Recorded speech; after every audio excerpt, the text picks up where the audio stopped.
सरकार ने आगामी त्योहारों को देखते हुए कोरोना पाबंदियों को लेकर बड़ा फैसला लिया है। गुरुवार को मंत्रिमंडल की बैठक में राज्य में कोरोना पर लगी सभी पाबंदियों को हटाने का फैसला लिया गया। बिनधास्तपणे लोकांनी वागावं किंवा वावरावं, एक नक्कीच आहे की काळजी घेतलीच पाहिजे आणि त्यासाठी जरीही इंग्लिशमध्ये मॅन्डेटरी म्हणजे अनिवार्य असा नाही, परंतु ऐच्छिक जरूर आहे आणि ऐच्छिक असल्या कारणाने अपील हीच राहील, विनंती हीच राहील की लोकांनी आपली स्वतःची आणि इतरांची काळजी घेण्यासाठी जमेल तेवढ्या मॅक्झिमम पब्लिकच्या ठिकाणी आणि महत्त्वाच्या सगळ्या ठिकाणी आपण मास्क घालावं, परंतु ते ऐच्छिक स्वरूपाने असेल अशा स्वरूपाचा निर्णय सुद्धा आज घेण्यात आलेला आहे। आणि त्यामुळे विधायक रवि राणा ने अमरावती पुलिस कमिश्नर डॉक्टर आरती सिंह पर भ्रष्टाचार का आरोप लगाया है। विधायक रवि राणा ने कहा कि अगर समय मिला तो वो ईडी या सीबीआई के पास जाएंगे, लेकिन पुलिस आयुक्त आरती सिंह को जेल में डाल देंगे। उन पर निर्दोष लोगों के खिलाफ झूठे मामले दर्ज करने का भी आरोप राणा ने लगाया है। अमरावतीमध्ये भ्रष्टाचाराचा कळस गाठणारी आरती सिंग त्यांचा जो रेकॉर्ड ज्या ठिकाणी त्यांनी काम केलं, भंडारा असो, नागपूर असो, नाशिक असो, ज्या ठिकाणी आरती सिंगनी काम केलेलं आहे, मोठ्या प्रमाणात भ्रष्टाचार केलेला आहे आणि गुन्हेगारीला वाचवण्यासाठी पैसे घेऊन सेटलमेंट करणे हा आरती सिंगचा धंदा झालेला आहे। म्हणून त्या ठिकाणी जो गुन्हा माझ्यावर दाखल करायचा आहे, माझ्या कार्यकर्त्यांवर करायचा आहे, बेशूट तुम्ही खोटा गुन्हा दाखल करा, प्रत्येक ठिकाणी तुम्हाला जबाब देण्यासाठी मी तयार आहे। कारण की आज महाराष्ट्रामध्ये अमरावती जिल्ह्यामध्ये जो आतंक मचवलेला आहे खोटे गुन्हे दाखल करण्याचा आरती सिंगनी, तिच्यावर मी कडक कारवाई करणारच आहे। कुठल्या स्तरावर जाईल, मोदीजींकडे जाईल, अमित शहाजींकडे जाईल, ईडीकडे जाईल, सीबीआयकडे जाईल, पण आरती सिंगचं निलंबन आणि वेळ आली तर हायकोर्ट आणि सुप्रीम कोर्टात सुद्धा जाईल आणि आरती सिंगचं निलंबनासोबत तिला जेलच्या कोठडीमध्ये टाकल्याशिवाय मी स्वस्थ बसणार नाही। संत गाडगे बाबा अमरावती विश्वविद्यालय में शैक्षणिक सत्र 2022-23 से चॉइस बेस्ड क्रेडिट सिस्टम लागू करने का निर्णय लिया गया है। संत गाडगे बाबा अमरावती विश्वविद्यालय में 2022-23 सत्र से चॉइस बेस्ड क्रेडिट सिस्टम लागू करने का निर्णय लिया गया है। इस निर्णय से अमरावती विश्वविद्यालय के छात्रों की प्रतियोगिता वैश्विक स्तर पर होगी और इससे छात्रों को रोजगार के अवसर भी प्राप्त होंगे। चॉइस बेस्ड के कारण साइंस का विद्यार्थी आर्ट्स का विषय ले सकेगा, वहीं आर्ट्स का विद्यार्थी भी साइंस का विषय ले सकेगा। चॉइस बेस्ड म्हणजे विद्यार्थ्यांना विषयांची चॉईस असणार आहे, त्या चॉईसमध्ये त्या विभागाचे विषय तो शिकणारच आहे, त्याशिवाय दुसऱ्या विभागाचे विषय सुद्धा त्याला शिकण्याची संधी त्यामध्ये प्राप्त होणार आणि या शिवाय सुद्धा काही विषय ज्या विद्यार्थ्याची आवड असेल त्या विषयामध्ये त्याला अभ्यासक्रम काही विषय निवडण्याची संधी उपलब्ध होणार आहे। क्रेडिट सिस्टम म्हणजे एक अशी सिस्टम आहे जी पूर्ण जगभर ॲक्सेप्ट होऊ शकते आणि आपल्या विद्यापीठाचं एक मुख्य उद्देश असा आहे की विद्यार्थ्यांना देशातच नाही तर बाहेर देशात सुद्धा नोकऱ्या मिळाल्या पाहिजेत।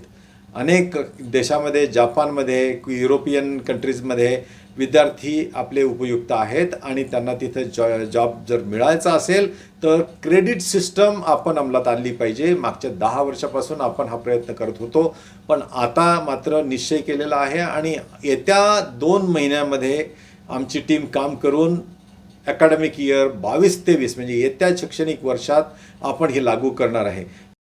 भाषा अध्ययन बोर्ड के सदस्य डॉक्टर कमलाकर ने कहा कि कुलपति और अमरावती विश्वविद्यालय द्वारा लिए गए निर्णय का सभी स्तरों पर स्वागत किया जा रहा है और इससे निश्चित रूप से छात्रों को लाभ होगा। आपण पारंपरिक पद्धतीच्या शिक्षणावर जास्त काळ विसंबून राहू शकत नाही। शिक्षणामध्ये लवचिकता असली पाहिजे आणि विद्यार्थ्यांना चॉईस असली पाहिजे। निश्चितच याचा फायदा विद्यार्थ्यांना होईल, सोबतच त्यांच्यामध्ये जे स्किल निर्माण होईल त्या स्किलमुळे त्यांना आंतरराष्ट्रीय पातळीवर जॉब निर्माण होण्याची शक्यता निर्माण होऊ शकेल। पण सध्याची जी पारंपरिक पद्धती आहे तिला आपल्याला चिकटून काहीतरी नवीन करता येईल असं होणार नाही। त्यासाठी आमूलाग्र परिवर्तनाची गरज आहे आणि हे परिवर्तन निश्चितच या सिस्टीमच्या माध्यमातून होईल। आपण बघतोय की पारंपरिक शिक्षणामध्ये मास्टर ऑफ आर्ट झालेला व्यक्ती त्याला कुठलीच कला येत नाही, मास्टर ऑफ सायन्स झालेल्या व्यक्तीला वैज्ञानिक दृष्टिकोन असेलच असं म्हणता येत नाही. पण या प्रणालीमुळे ही उणीव भरून निघेल आणि निश्चितच संत गाडगेबाबा अमरावती विद्यापीठामध्ये शिकणाऱ्या विद्यार्थ्याचा याचा फायदा होईल. याचे रिझल्ट काय असतील तो येणारा काळ सांगेल. परंतु कुलगुरूंनी जो पुढाकार घेतला त्याबद्दल मी त्यांचं स्वागत करतो. अमरावती में मनपा आयुक्त प्रवीण आष्टीकर पर स्याही फेंकने के मामले में 1.25 महीने के बाद पुलिस ने युवा स्वाभिमानी पार्टी के शहर अध्यक्ष संजय हिंगासपुरे को गिरफ्तार किया है.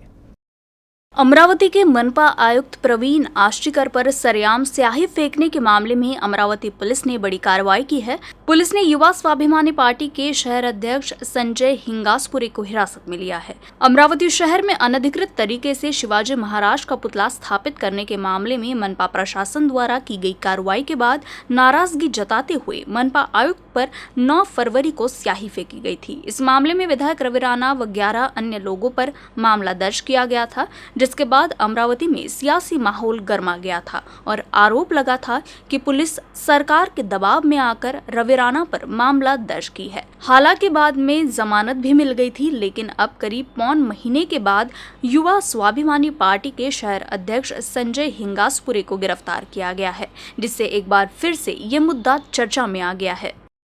पेट्रोल, डीजल और रसोई गैस की कीमत में लगातार हो रही बढ़ोतरी का निषेध करते हुए अमरावती जिले के तिवसा में कांग्रेस पार्टी द्वारा आंदोलन किया गया. इस आंदोलन के दौरान केंद्र सरकार के खिलाफ जोरदार नारेबाजी की गई. खाद्य तेल और अन्य आवश्यक वस्तुओं की कीमतों में हो रही वृद्धि से आम आदमी पहले से परेशान है. इसके बाद अब पेट्रोल डीजल की कीमत में लगातार हो रही बढ़ोतरी से लोगों का बजट बिगड़ गया है. 5 राज्यों में विधानसभा चुनाव का परिणाम घोषित होने के बाद पेट्रोल डीजल की कीमत में लगातार वृद्धि हो रही है, जिससे महंगाई तेजी से बढ़ रही है, जबकि केंद्र सरकार महंगाई पर बिल्कुल भी ध्यान नहीं दे रही. ऐसे में केंद्र सरकार से नाराज कांग्रेस पार्टी द्वारा तिवसा में जोरदार आंदोलन किया गया. इस दौरान केंद्र की भाजपा सरकार के खिलाफ जमकर नारेबाजी भी की गई. भारत सरकारचा निषेध असो, केंद्र सरकारचा निषेध असो, भारतीय जनता पार्टीचा निषेध असो, गरिबांची पिळवणूक करणाऱ्या केंद्र सरकारचा निषेध असो, शेतकऱ्यांचं मरण करणाऱ्या केंद्र सरकारचा निषेध असो, इन्कलाब जिंदाबाद, इन्कलाब जिंदाबाद, भाजप सरकारचा निषेध असो. या सरकारचं करायचं काय? खाली बंद पाय. भारतीय राष्ट्रीय काँग्रेसचा विजय असो, भारतीय राष्ट्रीय काँग्रेसचा विजय असो. केंद्र सरकारचा निषेध असो. या सरकारचं करायचं काय? खाली भारतीय राष्ट्रीय काँग्रेसचा विजय असो. अमरावती शहर में कानून व्यवस्था बनाए रखने के लिए अमरावती शहर की पुलिस ने अप्रैल के महीने में होने वाले बड़े त्योहार पर कुछ प्रतिबंध लगाए हैं. पुलिस ने त्योहार के आयोजन को तो अनुमति दी है, लेकिन शोभा यात्रा निकाले जाने पर रोक लगी है. अमरावती शहर में कानून व्यवस्था बनाए रखने के लिए अमरावती शहर की पुलिस ने गुड़ी पाड़वा, डॉक्टर अंबेडकर जयंती, रामनवमी, रमजान ईद, महावीर जयंती, हनुमान जयंती त्योहारों पर कुछ प्रतिबंध लगाए हैं. वैसे तो पुलिस ने इन सभी त्योहारों को मनाने की अनुमति दी है, लेकिन इसके साथ कुछ शर्त भी रखी है. पुलिस का कहना है कि कोरोना संक्रमण कम होने से अमरावती के लोग इस साल बड़े धूमधाम से त्योहार मनाएंगे, लेकिन सभी जुलूसों, विभिन्न धार्मिक कार्यक्रमों के लिए अनुमति लेना जरूरी होगा. इसके साथ ही पुलिस ने धार्मिक समारोह के दौरान शोभा यात्रा और जुलूस में आपत्तिजनक नारे लगाने, बैनर लगाने और सांप्रदायिक सद्भाव को बाधित नहीं करने का ध्यान रखने की अपील की है. अकोला जिले में पिछले 2-3 दिनों से भीषण गर्मी पड़ रही है. अभी ही तापमान के 43 डिग्री के पार होने से लोगों का गर्मी से बुरा हाल है. अकोला जिले में मार्च के महीने में ही गर्मी से एक व्यक्ति की मृत्यु हो गई. बार्शी टाकली तहसील के सारकिन्ही गांव में खेत में काम कर रहे किसान की उष्णाघात से मृत्यु हो गई. अकोला जिले में भीषण गर्मी से जनजीवन बेहाल है. इस बार तो मार्च के ही आखिरी में अकोला का तापमान 43 डिग्री के पार हो गया है. इस भीषण गर्मी में लोगों के लिए अपने घर से बाहर निकलना भी मुश्किल हो रहा है. ऐसे में सबसे ज्यादा तकलीफ दिन के समय बाहर काम से निकलने वाले लोगों को हो रही है. बार्शी टाकली तहसील के सारकिन्ही गाँव में किसान समाधान शिंदे अपने खेत फसल की बुआई से पहले खेत को साफ करने का काम कर रहे थे. इसी दौरान उन्हें धूप लग गई. घर आने के बाद उनकी तबीयत बिगड़ गई और चक्कर आकर वो बेहोश हो गए. घर वालों ने तत्काल अस्पताल में पहुंचाया, जहां डॉक्टरों ने उन्हें मृत घोषित कर दिया. बुल्ढाना जिले के महकर में उपविभागीय अधिकारी कार्यालय में अचानक से आग लग गई. अचानक से लगी इस आग में कार्यालय में रखे महत्वपूर्ण दस्तावेज जलकर खाक हो गए। हालांकि बाद में दमकल विभाग की टीम ने आग पर काबू पा लिया, जिससे आग आसपास के दूसरी इमारत तक नहीं फैली। बुल्ढाना जिले के महकर में उपविभागीय अधिकारी कार्यालय में गुरुवार की सुबह अचानक से आग लग गई। आग कुछ ही देर में कार्यालय में फैल गई। इस भीषण आग में कार्यालय में रखे महत्वपूर्ण दस्तावेज जलकर बर्बाद हो गए। वैसे आग की लपटें देख लोगों ने दमकल विभाग को इस बात की जानकारी दी, जिसके बाद दमकल की गाड़ी घटनास्थल पर पहुंचकर आग बुझाने के काम में लग गई। काफी मशक्कत के बाद आग पर काबू पा लिया गया। बताया जा रहा है कि शॉर्ट सर्किट से कार्यालय में आग लगी होगी। वैसे गनीमत रही कि आग आसपास की इमारत तक नहीं पहुंची।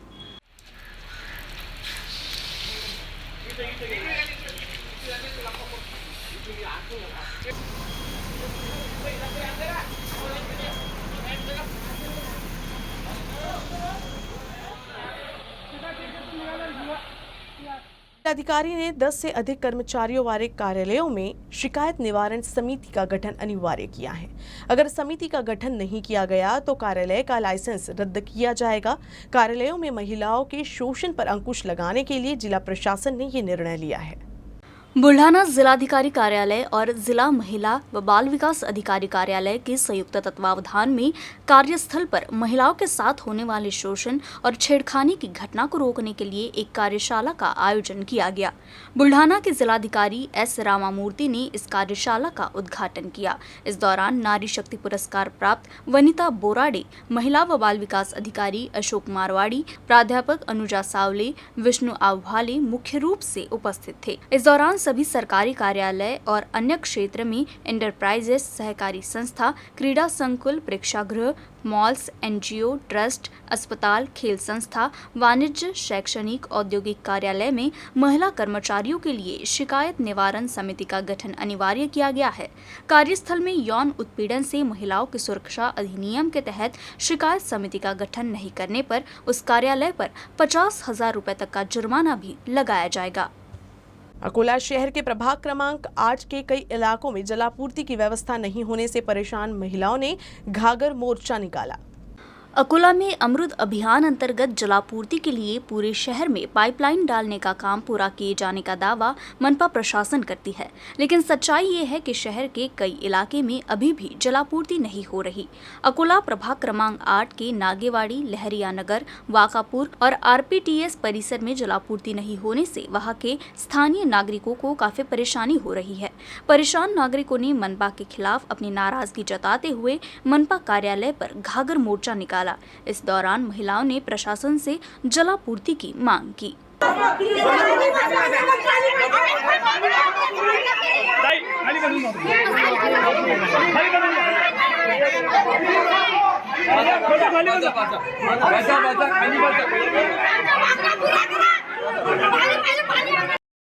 आम्ही प्रभाग क्रमांक 8 मधून आलेलो आहोत। आम्ही म्हणजे कसं आहे, आमच्या इकडे काही सुविधा नाही आहे, नळही नाही आहेत पाण्याची। म्हणजे आम्ही जातो त्या रस्त्यानं रस्ताही नाही आहे। आमच्याकडे लेकरं शाळेत जातात, सर्व गारा आहे। आमच्याकडे कोणी येऊ नाही पाहत नाही। मतदानासाठी फक्त मतदान पुढे आले की तेव्हा म्हणतात आम्ही सर्वच करून देतो, गल्या करून देतो, रोड करून देतो, तुम्हाला पाणी देतो, लाईट देतो, हापशी देतो। आमच्या इकडे फक्त एवढा मोठा मोहल्ला आहे, पण आमच्याकडे एकच हापशी। त्या हापशीने सुद्धा पाणी येत नाही बरोबर। आमच्या इकडे सध्या कसं आहे, एवढा मोठा ऊन पडते कडकड, पण हापशीवर बसे भांडणं होतात बायाचे। एकच हापशी, मोहल्ला मोठा आहे, नळ नाही आहे, लाईन तर काही बरं, लाईनचं काही गरज नाही आहे। खंबे आहेत, एका खंब्यावर दूर खंबे आहेत, एका खंब्यावर एकच लाईट आहे। आमच्याकडे कोणी लाईटही लावत नाही, येऊ नाही पाहत नाही। म्हणजे समस्या आमच्याकडे खूप खराब आहे। रेल्वेच्या ना आमच्याकडे पक्का तर काय कच्चाही रोड नाही आम्हाला बरोबर यायला, व्यवस्थिशीर जायला। हा, आम्ही पाण्यासाठी आलेलो, आम्हाला प्यायला पाणी नाही आहे ना, गोड पाणी। आमच्या शेजारी पाईपलाईन आलेली आहे, पण आम्हाला नळ नाही तिथे। खालून जसं नागेवाडीला नळ आहे, तिकडे पाईपलाईन जायला, आरपीटीएस गळंकीत लाईन जायला, तिथेही नळ आहे। बुल्ढाना जिले के संग्रामपुर तहसील में रेत तस्करी और राशन माफियों का अवैध कारोबार दिन ब दिन बढ़ता जा रहा है। तहसीलदार सिद्धेश्वर वरण गांवकर इस पर अंकुश लगाने में पूरी तरह से विफल रहे हैं, जिससे नागरिकों में प्रशासन के खिलाफ नाराजगी बढ़ती जा रही है।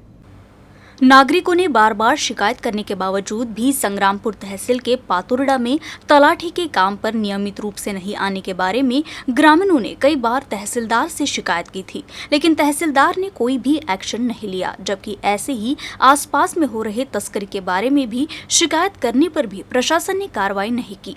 तहसीलदार सिद्धेश्वर वरनगांवकर के इस रवैये से स्थानीय लोगों में काफी नाराजगी है। कई बार तो तहसीलदार ने ये जवाब दिया कि तस्करी रोकना उनका काम नहीं है। तहसीलदार के इस तरह के जवाब की वीडियो भी लोगों ने अपने मोबाइल में बनाए हैं और अब यही वीडियो खूब वायरल हो रहा है। तहसीलदार के गाली गलौज का ये वीडियो कब का है यह अभी तक साफ नहीं हो पाया है। वैसे फिलहाल संग्रामपुर के तहसीलदार चर्चा में हैं। काय सांगा, पण कसं आहे आता न बोललेलं बरं, कारण त्या गोष्टीत आता इंटरेस्ट ठेवला नाही आहे मी. पण काही फायदा नाही. तुम्ही फक्त तुम्ही चांगले आहे म्हणून सगळं डिपार्टमेंट चांगलं नाही. तुम्ही कुठं कुठं लक्ष दिली तुम्ही सांगितलं. तहसीलदार असेल बाजारात कुत्ते बोके हजार असा विषय झाला. कारण या कोणाकोणावर तुम्ही लक्ष ठेवा. ते तर बरोबर आहे ना. काय मला काही जीव आहे की नाही का राखणदारी ठेवली का? कारण आम्ही तुम्हाला एक सांगतो, मी एकच सांगतो तुम्हाला, कोणत्या आपल्या असा तालुका आहे का, नाही कोणता जिल्हा आहे का की जिथे चोरी होत नाही? होते ना, होते ना चोरी. अरे बाबा, लोकांच्या घरात चोरी होते. बरोबर आहे. पोलीसवाल्याच्या घरात चोरी होते. नाही घरात, अरे तहसील माझ्या घरात चोरी झाली. बरोबर आहे ना. माझ्या घरात चोरी झाली. होते ना. रोखू शकतो का? ते तर नदीवर पडलेली व्यवहारच रेती आहे. बरोबर आहे. मी थोडी जबाबदार नाही त्याला काही विशेष नाही. लोक बोलणारे बोलतीलच, त्याला विषय नाही आहे. सहज म्हणून हा विषय आता तुम्ही विषय काढला. ते असा विषय आहे तुला. त्यामुळे मी तर कुत्रच म्हणणार.